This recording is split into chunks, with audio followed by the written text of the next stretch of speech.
નમસ્કાર, તમે જોઈ રહ્યા છો Gujarati news YouTube channel. Viral video અને તાજા સમાચાર જોવા માટે અમારી આ ચેનલને સબસ્ક્રાઇબ કરો. તો મારું નામ મનસુખભાઈ છે, મનસુખભાઈ બચુભાઈ ઠુમર. મારું ગામ ધોરાજી છે અને આમાં મારો દીકરો ઠુમર અંશ ઓફ થયો છે, જે ધોરણ 11માં સાયન્સમાં ભણતો હતો, જે ખૂબ ટેલેન્ટેડ હતો, જેની તમન્ના એવી હતી કે આર્કિટેક્ચર એન્જિનિયર બનીને સુરતમાં ફર્સ્ટ નંબર લેવો છે, એવી ગણતરી હતી. એ હેતુસર એ ભણતો હતો.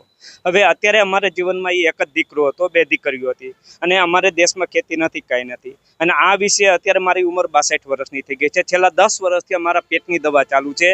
હવે ગવર્મેન્ટના રૂલ્સ મુજબ 60 વર્ષે નિવૃત્ત થઈ જાય. મારી 62 વર્ષની ઉંમર છે. જો હું કમા ન જાઉં તો કાલે મારા ઘરમાં ખાવા માટે કાંઈ નથી. આ માટે મેં આની સરકાર, ધારાસભ્ય, કેન્દ્ર સરકાર, પીએમને લેટર લખેલા છે, પણ કોઈ જગ્યાએથી કોઈ પણ જાતનો પ્રત્યુત્તર મળેલ નથી કે ભાઈ મારા આજીવન ટકાવવા માટે, ભવિષ્યમાં જીવન મારું નિર્વાહ ચલાવવા માટે કોઈ પણ જાતનો મને સપોર્ટ મળેલ નથી. તો આ બનાવ બન્યો, જે જગજાહેર બનાવ છે, જેને સમગ્ર દેશ જાણે છે, જેને સમગ્ર દુનિયા જાણે છે, વકીલો જાણે છે, છતાં પણ જે કેસમાં નિર્ણય ટૂંક સમયમાં આવવો જોઈએ એને આજે 7 વર્ષ વીતી ગયા અને 7 વર્ષ પછી પણ હજી આ કેસ શું ડિસિઝન આપશે અને એના પછીના એના વાલીઓની શું પરિસ્થિતિ થશે અને 7 વર્ષમાં વાલીઓની પરિસ્થિતિ શું છે એ ગવર્મેન્ટ એક વખત આવીને જોવે, આના સ્થાનિક નેતાઓ આવીને જોવે, તેને ખબર પડે કે જેના ઘરની અંદરથી બાળક ગયું છે એની પરિસ્થિતિ શું છે.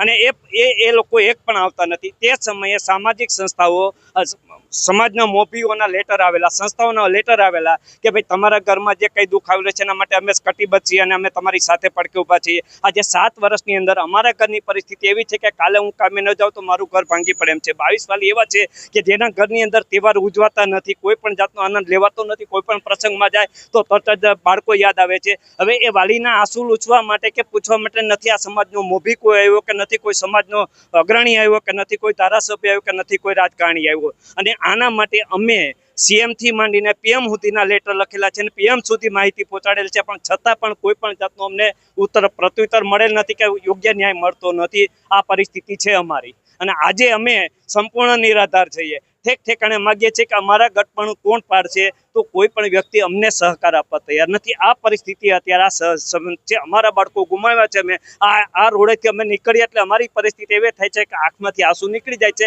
સમાજની અંદર રહીએ છીએ, અમારે જીવવું પડે એમ છે, ફરજિયાત છે, પરંતુ અમે જીવીએ છીએ મરવા વાક્ય જીવીએ છીએ, કારણ કે અમારી પાછળ કોઈ રહ્યું નથી. આવા જ 22 વાલીની પરિસ્થિતિ છે કે જેમને આજે પણ ભલે કુટુંબ એમનું સયારું છે, પણ એમને આંખમાંથી આંસુ સુકાતા નથી. એમના પ્રસંગ કંઈ ઉજવાતા નથી, તહેવારે કંઈ ઉજવાતા નથી. આ પરિસ્થિતિ 22 વાલીની છે અને આ પરિસ્થિતિ અમારી છે. નથી સંસ્થા સાંભળતી, નથી સરકાર સાંભળતી અને આ જવાબદારી એસએમસીની છે, સ્થાનિક લેવલની છે. છતાં પણ અમારે કેન્દ્ર સુધી જવું પડે. સૌથી મોટી દુર્ભાગ્ય સ્થિતિ કહેવાય અને એનાથી વધારે દુર્ભાગ્ય સ્થિતિ તો એ કહેવાય કે જે કેસ સંપૂર્ણ જગ જાહેર કેસ છે, જેની સંપૂર્ણ પ્રૂફ રજૂ કરેલા છે, છતાં પણ 7 વર્ષ જો નીકળી જતા હોય તો માણસની હાલત શું થાય. અને કદાચ અમે મરી જાય ત્યારે આ કેસનો ઉકેલ આવે તો એ કદાચ સરકાર જે કાંઈ જાહેર કરે તો અમને શું કામનું. અત્યારે અમે રીબાન મરીએ છીએ.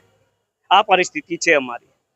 આ ન્યૂઝના રિપોર્ટર છે Arvind Rathod. Gujarati news YouTube channel, Surat. ગુજરાતથી તમને મહત્વના સમાચાર મળતા રહેશે, માટે જોતા રહો ગુજરાતી ન્યૂઝ. ધન્યવાદ.